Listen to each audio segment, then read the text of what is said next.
I am a student at NYU. I have a 4.0 and I wouldn't be able to do it without these tips. Hello, welcome back to my channel. In today's video, we are going to be talking all things online school. For those of you who don't know, I am a current junior at NYU and I currently have a 4.0. For anyone wondering how I did that, I am going to be sharing all of my tips and tricks for online school success in this video. My first tip is to set a schedule for yourself. Some classes that you are going to take are not going to necessarily meet live every week, and what that means is that your personal attendance isn't going to be required for every class session. For me, I know at NYU I had a couple of classes that met asynchronously, just meaning that they didn't meet at the time they were designated on your schedule. This was immensely useful to me this past semester. If I didn't have to attend my class live and I knew I could sleep in a little longer, sometimes I would take that opportunity, or I would use a class session like designated time to do homework for other classes. Create a schedule for yourself where you know you can block out an hour and a half or an hour or 45 minutes of your time to watch any lectures, catch up on any pre-recorded Zoom meetings, and do the things you need to do for that class, which brings me right to my next tip. Planning. It is essential. It has to be done. If you are a college student and you don't have a planner or you don't use Google Calendar or any kind of calendar, I don't know how you're successful. I have a physical planner, I use my Google Calendar, and I use the calendar that Apple has on the computer. Planning is so important, and the thing is, you can actually start planning as early as when you get your syllabus in college.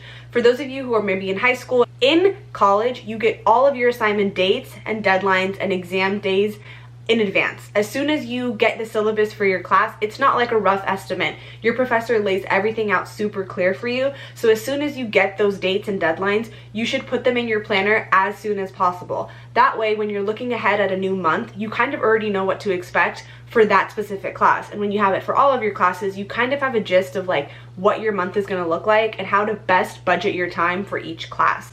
For me, I go ahead and I put in my Apple Calendar, I make little different calendars for each class with each class time, each deadline, and each exam date. When I look at my year at a glance, I can just kind of see, okay, I have class from 9:30 to 12, and then this Friday I have an assignment due, and November 15th I have our midterm. Things like that. Doing those little things helps to see your overview of the year, and it makes it far less overwhelming when you know you have something coming up. Instead of having to constantly refer to the syllabus to see what dates and like deadlines are coming up, you can just have it all at your own personal convenience. I cannot even begin to express how much my planner has saved my life. I have forgotten about deadlines, and then literally I check my planner and I'm like, oh my god, I have a test due tomorrow and I haven't even started studying.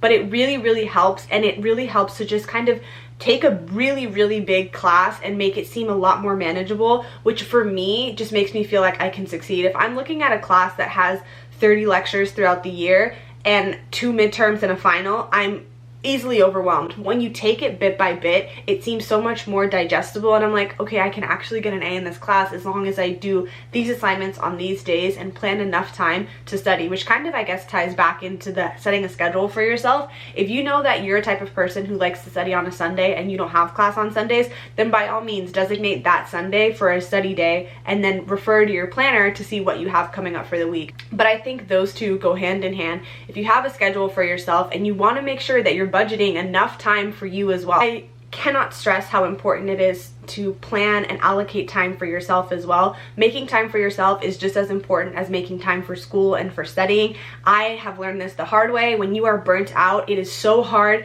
to focus on anything other than the fact that you're burnt out. So by all means, when you are looking at your week at a glance and you want to take a day or two or a few hours for yourself, make sure to give yourself that time, and don't necessarily budget it down to the last hour, but give yourself enough time to take care of yourself, to check in with yourself and your mind and your friends and your family and whatever else is important to you, whether it's walking your dog or having a moment to read like a leisure book, whatever it is that you need to do, be sure to give yourself that time, because if not, like I said, it's going to cycle back and it's going to come back to hurt you in the end. My next tip for being successful in online school is to create a space, and whatever that space is for you, to work in. I know not everybody has the luxury of having their own bedroom or even having a big enough kitchen to study in. I completely get that. But even if in your own bedroom room or wherever it is that you're living, you clean up the area and just say, okay, today I'm going to be doing this, this, and this is going to be my work time, and when I'm finished doing work, I'm going to sit on the couch and watch a TV show. Even if it's simple as that, but you're working from the same space the entire day, but you have a designated time and area and feeling of what it's like to do work, I think that is so important, because then your brain is signaled to start working instead of, okay, I'm gonna go on my phone, I'm gonna do Netflix, I'm gonna do whatever I want. It's really important to kind of let yourself know that, hey, it's time to work, and you have a space to do that. Being at home and not leaving and not having the luxury of going to a library or a coffee shop or an outside space right now is really difficult, and it makes it hard to kind of feel like you're in work mode, especially if you're in your pajamas. Which brings me right to my next point. I am guilty. I have worn my pajamas in class. I have taken my classes from bed. However, those days are the days where I am not the most productive. It takes me hours to get myself together. So I would highly recommend, whenever it is that you start class, whether it's at 8, 10, 11, 12, 1, 2, 3, whenever it is throughout the day that you are ready to start working, I would just recommend changing whatever it is that you slept in into something else. That doesn't mean wearing stiff jeans and like a blazer and, you know, getting all dressed up, but whatever you're comfortable in. Even if it's changing from your pajamas into leggings or sweatpants and a t-shirt and you feel comfortable studying that way, that's perfect. As long as you are in something different than what you sleep in, I think just having that distinction of like, okay, I'm gonna get ready and it's going to be for school, and then I can go back into my pajamas when it's time to rest and time to go to sleep. That has helped me so much. Even if it's just, again, putting on an oversized t-shirt and leggings, I'm like, okay, now I'm gonna do school. I loved getting ready for school, so not being able to kind of get ready and go out has been really difficult on me. So I love putting together fun outfits and, you know, putting on perfume and doing all of that like I would be going out. That's a really big thing for me, but whatever that is for you, please take that time and do it. And it kind of ties back into making that time for yourself. If you're somebody who loves to have a big breakfast before you go to school, take that time and say, hey, I'm gonna have a big breakfast, and when I'm done with my big breakfast, I'm going to go on to school and do what I need to do. I would say just having a routine for yourself, whether it's changing your clothes or, you know, showering before class or having a nice big breakfast or a cup of coffee, whatever your routine is, just having something that kind of lets your mind know that it's time to start school, to me was super important this past year, because again, the days where I was just kind of going through the motions, I did not feel productive and I had no inclination to do any work. My last tip for success at online school would be to move around and create breaks for yourself throughout the day. It is so incredibly difficult to be in a lecture for 3 hours on your computer just staring at a screen. It's going to give you a headache. You're going to want to go on other websites, go on your phone, turn off your camera, do all of those things. And I get it, I've been there. But the thing that was super helpful for me was giving myself something to look forward to. So I would know that when I had a class that ended at 12:30, I was going to make myself a proper lunch. That to me was all I was thinking about during that lecture, and it was what was getting me through that lecture.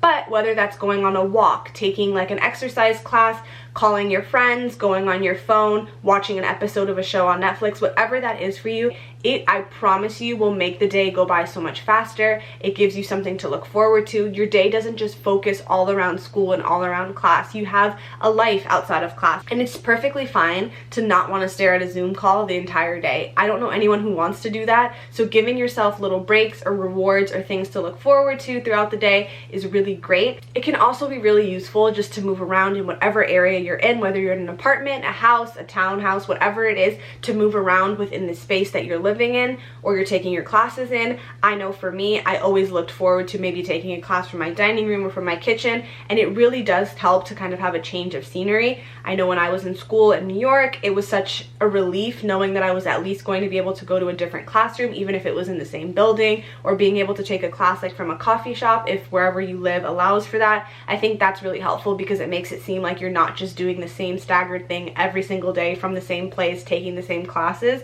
It's really useful to be able to go to a different space and at least feel like you're creating a little bit of variety within your routine. This year was pretty difficult for me, I'm not going to lie. I am not someone who loves online school, and I found it very hard to be successful. I would say the biggest tip that I have and the biggest takeaway for me this past semester was that you are your own discipline.